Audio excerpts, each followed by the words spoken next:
So I don't know if you can tell from over there, but I kind of got a big head. And in fact, it probably seems obvious to you, but I did not realize that I have a big head until sometime in my 20s.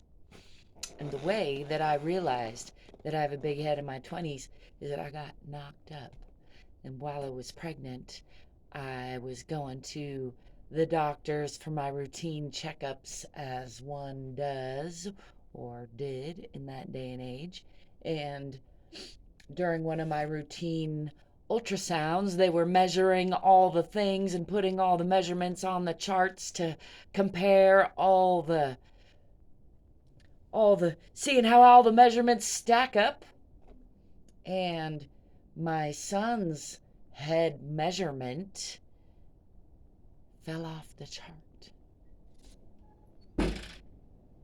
Didn't literally fall off the chart, obviously, but the data didn't fit on the chart. As in, his head was in the 110th percentile or some crazy thing like that. And the charts, like like all charts, supposed to be on a bell curve. That's how humans measure humans to each other. How are you on the bell curve? Oh, he was way off the chart. So they got worried and they sent me to a specialist. And the specialist looked at it in the ultrasound and measured everything and put it on the chart. And he said the same thing. Oh, that's a big head. I'm kind of worried. Could be a lot of things. So for 3 or 5 months, I think it was probably 2 or 3 months, seemed like a very long time, I was worried. I didn't know what was happening. I had all these ideas of all these wrong things that could be going on with my kid's head.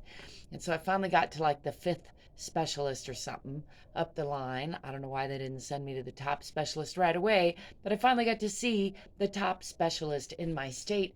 And he took a look at the numbers on the charts and all the measurements. And he took a look at me and he said, "Well, you kind of have a big head.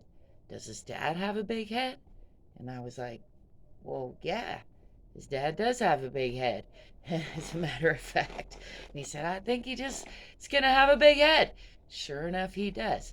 And yeah, that's the first time that I learned about my big head. And it still took me some time after that to really come to terms with my big head.